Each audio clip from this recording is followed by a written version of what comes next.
I am going to be putting my face in resin. You see it coming through the matte finish where I've sanded the front. My face in resin. Again, guys, imagine the potential with this, with 3D faces, 3D designs. Like I said, also baby scans. It's possible. I think I could do it. There's so much potential for this. Are you ready? Let's flip this and see. Right, we are back with another crazy resin art experiment. Guys, you know how my brain works. I like to veer off and explore different things. Really basically try and unlock new potential for us as resin artists, for everyone to have fun and play around with different and new ideas. Now this one, it has some serious potential, endless. Absolutely endless design possibilities. I mean, this one is a little bit crazy, so bear with me, watch the video the whole way through. But for this one, I am going to be putting my face in resin. Yep, not quite in that way, but a 3D version of my face. Yeah, bear with me and give me some ideas. What would you do with this? How would you explore this? What would you change? What would you do differently? We are just scratching the surface. Well, yeah, there's going to be so much we can do. Let's jump into this and I hope you enjoy it. So for this project, we have a new machine. This is the XTool F1 Ultra and it is huge. Hello. You can see it side by side with the original F1. The size difference is massive. Look at the work area also, and it also comes with this really handy control panel. Let's get it set up, and I'm going to jump straight into just trying different stuff. They also sent me the purifier. Yeah, a decent purifier, but for what I'm going to be doing, probably a bit too messy. You can see inside here, it's got such a huge filtration system. It's massive. But yeah, we are jumping straight in. I wasted no time just trying different settings, just playing around on pebbles. You can see this was one of the first pieces I did. Yeah, went a bit wrong in some patches. This was a penguin that I made for Mrs. Cooper. I think this took an hour and a half in total. This was using the AI, which I'll touch on, the AI software built into the XCS program itself. And you can see even the feathering, the design is absolutely phenomenal. So then I moved on to an image I downloaded just off of Google. It was already converted to a 3D depth map just on some slate. And yeah, I was really impressed by this. This took about 2 hours, I think, 2.5 hours. I can't remember. I should have wrote it down. But I mean, just look, it needs a bit of a clean up. Here it is all cleaned up. The level of detail and depth is phenomenal. And what we can do with this, yeah, it's mind blowing. And we're gonna move into that in a moment. So some things just don't like being lasered, I found. I picked up some random stones and I was just playing around, as you do. You only really learn by trying. And yeah, some things, I touch on this later in the video. I tried the same design on the slate and look at the difference. Some of the pebbles that I was using were just I was running into these issues where they just would not be lasered. And that is just basically due to the what the pebble's made of. But this one is an absolute mess. It looks like a lump of concrete. But these are not issues with the laser, and I'll touch on that later in the video. This is just basically the materials that we're choosing. So here's the technical stuff. This is the XTool program called XCS, XTool Creative Space. So in this tab here, we've got lots of different projects with lots of different materials that you can select. Many of them are free, but some you do have to pay for. But it's also good because if you create something, you can upload it and you can actually earn money from it. So here you can see I select rock. We're mainly working with rock in this video. And take this pebble one, for instance. You can download this and open it straight onto your canvas. And you can just edit the text and, yeah, produce a similar thing. You could even make molds from them. So what we are going to be doing today is using the AI function built into the XTool Creative Space. So if we tap the AI button, and what we've got here, if we go into some of the graphics, you've got really simple designs or you've got technical designs, but we're going to be doing some image processing. So you'll see at the bottom here, you've got image processing. We're just going to click on that. And then, of course, we need to select embossment. So once we have that, we can then upload the image. So I'm going to select an image of my face, really random, quite creepy picture of my face. We're going to convert that to the right size and click OK. What you will see below is you have an emboss option or you have a deboss option. Now these do take a few credits to generate. There are 3 ways of doing this out of the program, but yeah, it can be quite technical. So I mean, it's much quicker and easier just to use this technique, but there is a way to deboss without having to use more credits, and I'll show you. So we're just going to generate this in a 3D depth map. So it will convert the image from a standard image into a depth map, which can be lasered in layers, which gives you that 3D effect. It's really, really cool. So it takes a couple of minutes to generate that. So I'm just going to speed this part up. There we go. And now it looks even creepier. So we can just import that, scale it to the canvas. The canvas size is actually the base of the laser plate inside the machine. So we can just resize that however we want for whatever project we're going to be working on. So what we now need to do is just make sure everything's set correctly. So if we go up here where it says process on flat surface, we need to make sure it's set to embossment. That will convert the 3D depth map into an embossed. Here we go. Here's basically a preview of the embossment. Now this orientation isn't going to work for what we need. I need to make an inlay. So this would be like a reversed inlay, which is not going to work for what we want. So here comes the bit where we can kind of, instead of having to use more credits to do a debossment, what we can actually do is go up here to adjust and select invert image. So what this will do is tell the laser to, the brighter areas will be, it basically reverses what we already had. So it tells the laser the lighter areas are going to be the deeper parts of the project instead of the shallower parts. So what you could do is pour the silicon into that. If you imagine that being your slate, pour the silicon into that, cure it, and then that becomes a proper inlay. So now what we can do is just go up here to the camera button and it will take a picture of the inside of your laser machine. So I've already popped my square slate into the machine, and then we can just resize it however we want. I mean, you can, of course, you want to utilize as much of this slate as you can. So you could import different projects. You could make many inlays basically from one slate coaster. But there are some issues with slate. Slate is an absolute pain to emboss. It can be really inconsistent, and I'll touch on that shortly. But yeah, it can be tricky. We need a different material that can be easily lasered to then be able to pour like a silicon medium in.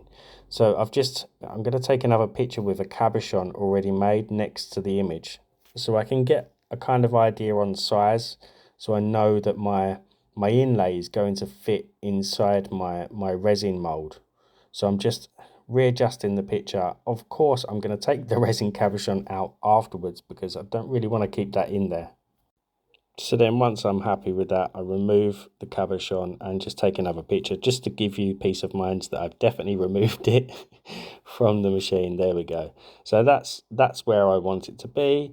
Now we just need to play around with the settings. So here we go, unknown material. We need to select rock coaster, and this will automatically give us the settings required for embossing on that material. You can see there it says emboss. It's using the fiber laser, and you can see the speed here. I'm just setting it to 3000. I found this works best for working on slate. The power's at 100, so it's on full power, speed's 3000, and the lines per centimeter, I'm making it a bit more detailed, so I'm putting 380. I think that's 380, 280. Sorry, I apologize. You do have a framing option as well, so it will beam down the project onto the slate so you can see if you're happy with it, but it's really handy having that camera. So all we need to do now is just process that. and by processing that, it will send the data from the program to the laser system, and then you just push the big green bar on the XTool control panel for the laser, and it will just begin the job.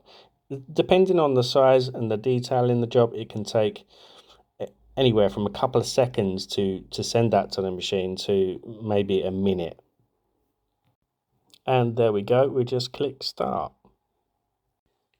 So, I mean, I will stress I'm not a pro when it comes to stuff like this. I'm really not.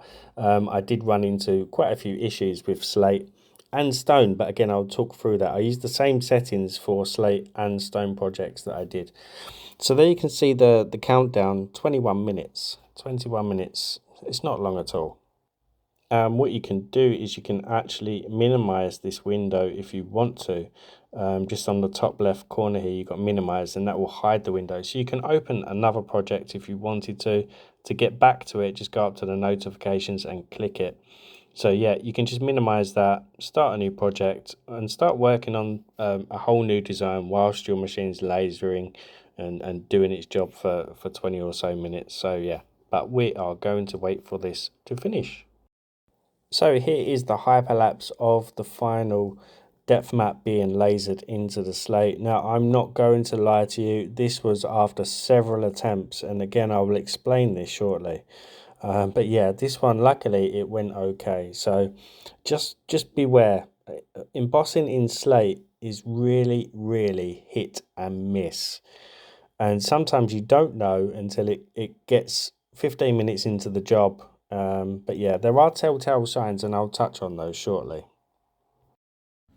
Okay, so let's touch on what went wrong, and this is in no way the laser's fault. This is down to the natural slate. Obviously, slate is layered on sediment and whatnot. It's made up of so many different things, and what you'll see here is a few failed attempts. And you may ask, why didn't you just laser next to that one and just keep trying? The chances are this whole sheet of slate is going to give the same results, which is a shame. It took me a while to I did have to kind of look into different groups and online to find out what was going on, because I was getting really impatient, like you saw with the stone one a bit earlier in the video. Yeah, I was kind of wondering what's going wrong. Am I doing something wrong? But I realized it's not me, it's not the laser, it's the material. It's just some pieces embedded in the slate just don't want to be lasered. So I mean, I've got lots of different bits of slate, so the chances are I bought a batch that's all come from the same area and they're all like it, so I had to buy some more.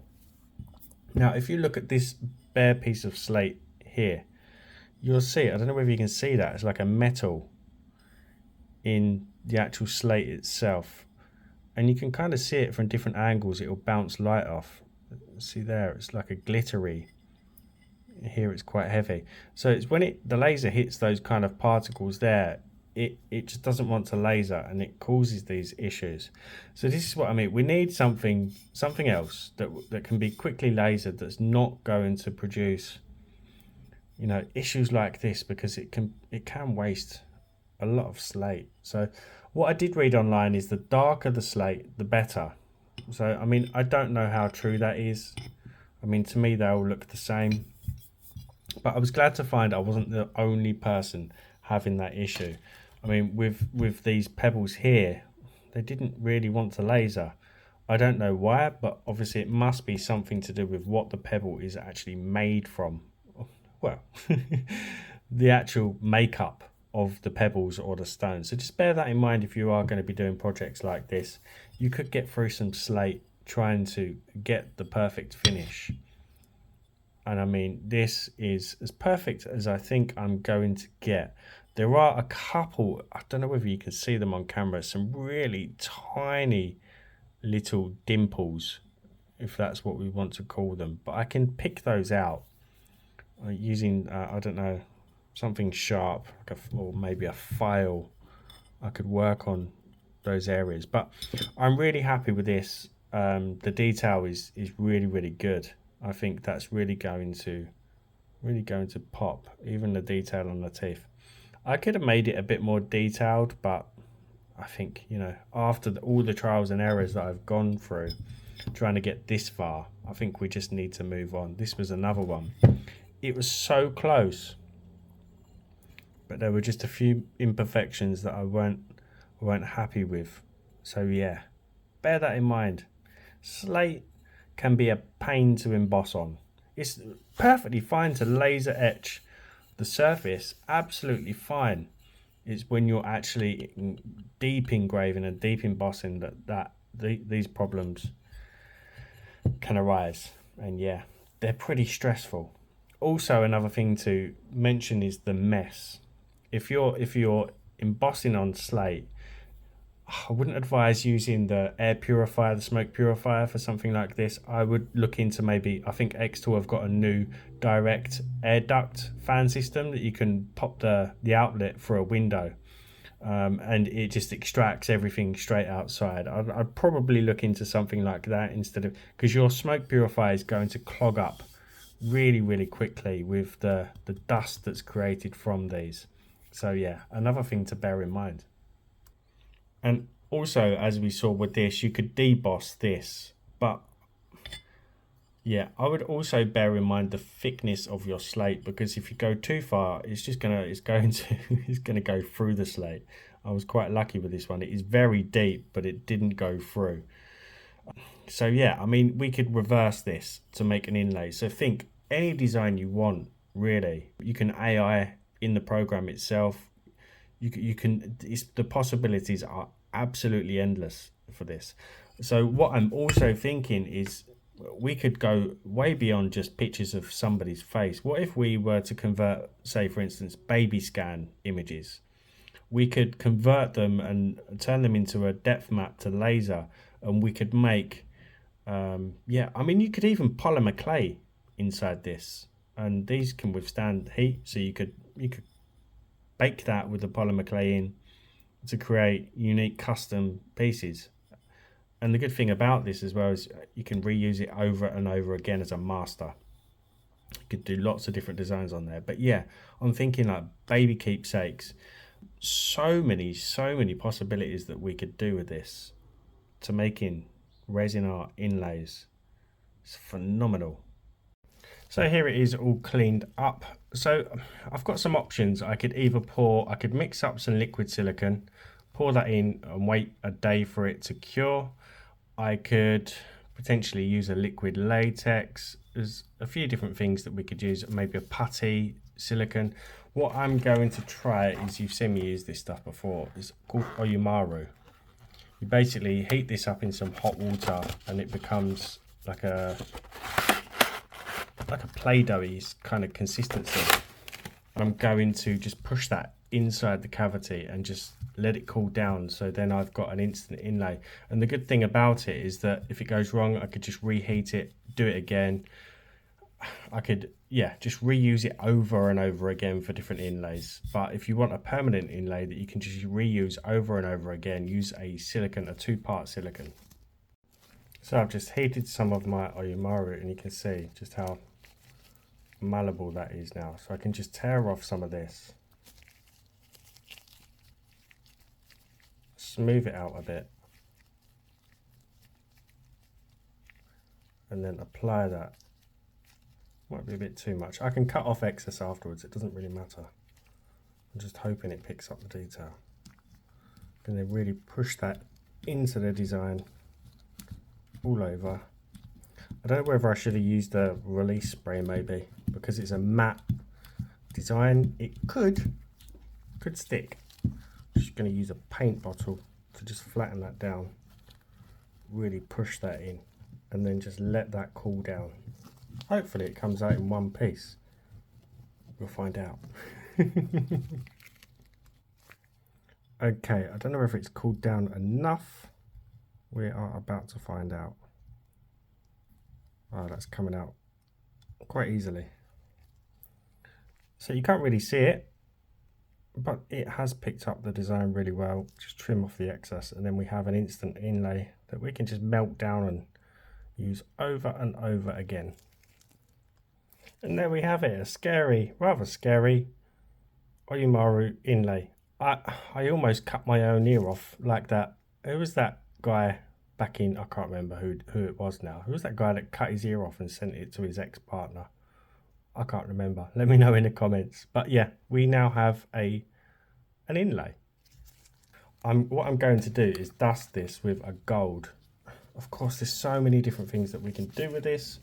We're not limited to just one color, but I'm hoping the gold, really am hoping the gold is going to highlight the detail in the face once we've cured this in our resin. I don't know. This could go horribly wrong. Yeah, I'm not so sure that was the right color, but we'll find out. So I'm just going to use my usual cabochon mold for this. I'm worried that because these are domes, that it's going to magnify my face and kind of distort it quite a bit. If it does, I'm going to potentially try it in a different, maybe a flat mold. But I'm going to be using the Let's Resin UV clear hard type for this. You can use epoxy, whatever floats your boat. As always, all discount codes are in the description box below with all links. And the machine at the moment, if you are interested in it, I know it's quite an expensive bit of kit, but there is so much you can do with it. Just have a little search up on YouTube. There is a sale on at the moment, but I do believe that does end the day you're actually watching this video. So yeah, be quick if you are going to purchase the F1 Ultra. But again, I'll pop the website link. You can kind of read through all the specs.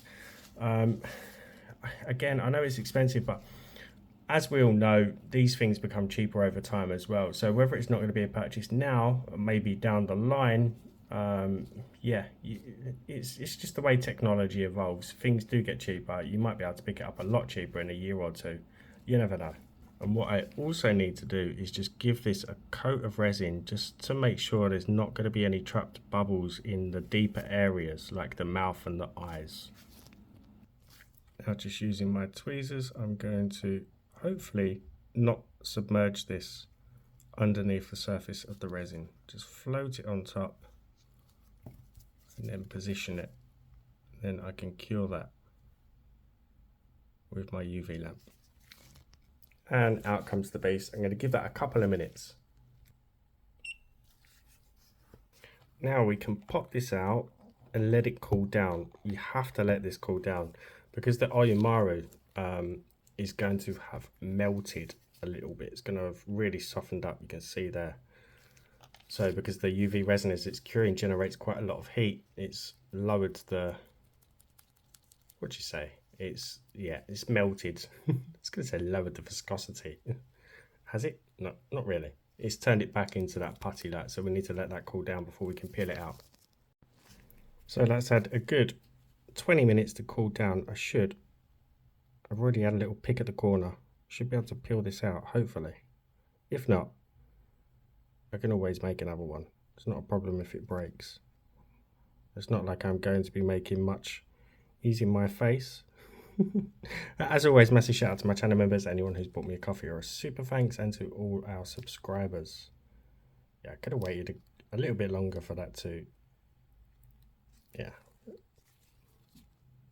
Oh my. That is now super scary. Look at that mouth wide open. Lovely. So we have now a really strange resin cabochon. So what the plan is now is to kind of make the gold pop by filling that in with a black. I actually quite prefer it. I wonder if I could do that reverse technique. You may have seen it where I reversed the cabochon of a face inside the mold and it gave a really, really crazy holographic style effect. I wonder if I could do that with this. Anyway, I'm rambling. What I want to try and do, I was thinking whilst the Oyumaru was cooling down a bit, is just gently sand some of these inside areas. Sand some of the gold away. Hopefully that will give us some detail and some contrast. I don't know. I'm just making this up as I go along. I could end up ruining it. I could end up making it look even scarier. I don't really care. It's just to see if this could work. I mean, gold might not be the best color. There's so many different things I'm gonna need to try and just play around with and just see what we get. but hopefully this will bring out some detail in the piece once we add the black. Again, I don't know. So now what I'm going to do is just build this up in small layers with some black tinted UV resin, just so I know it's going to cure.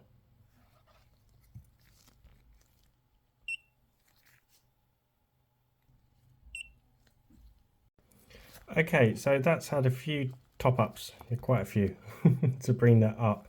So I've looked it out, I'm not going to show you yet.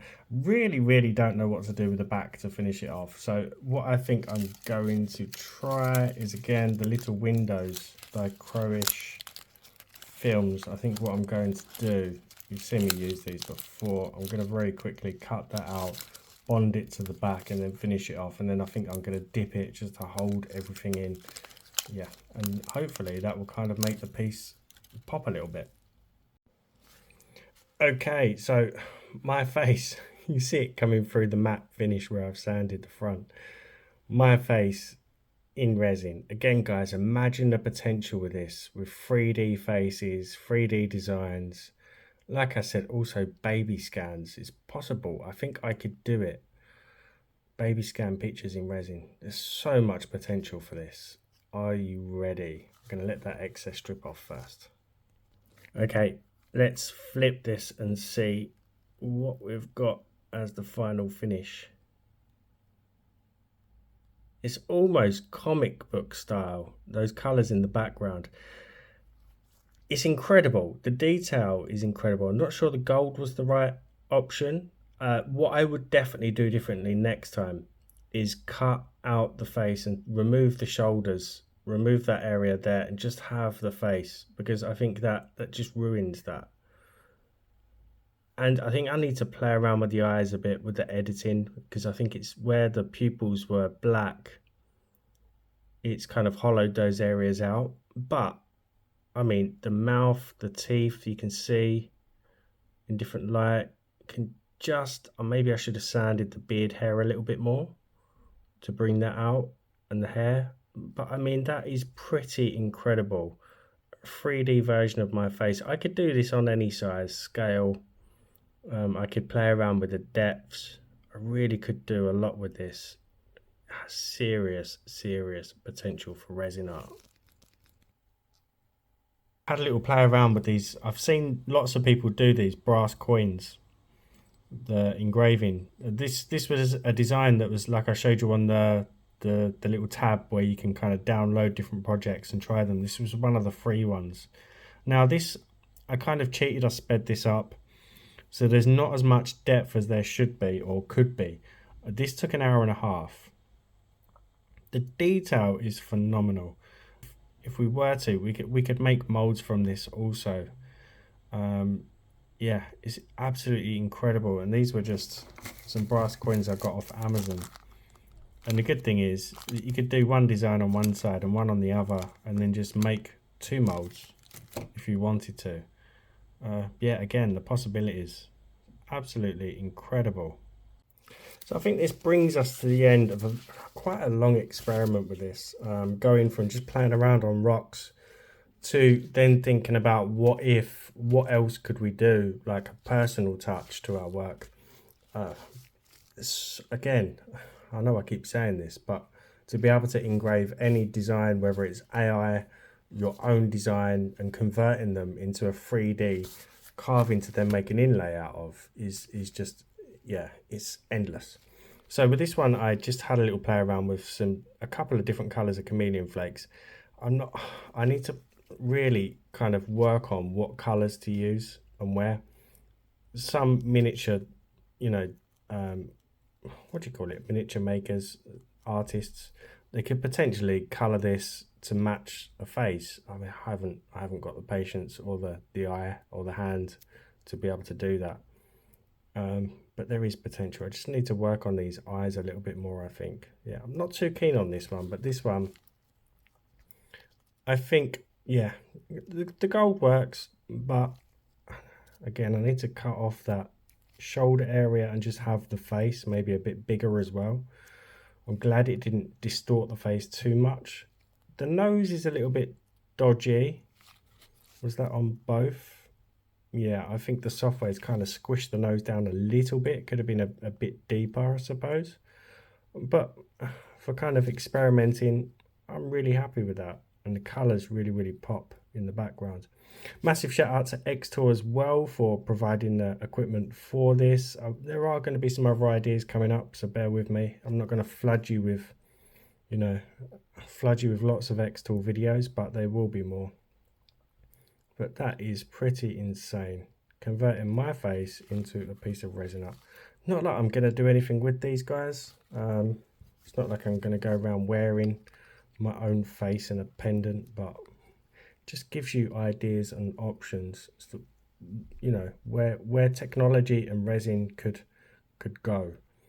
For those wondering, well, couldn't you just laser the resin? It's not safe, for one. I know even with the filtration system or venting outside, it's just not safe to laser resin, and it's not doable, not with this style of embossment anyway. It just doesn't work.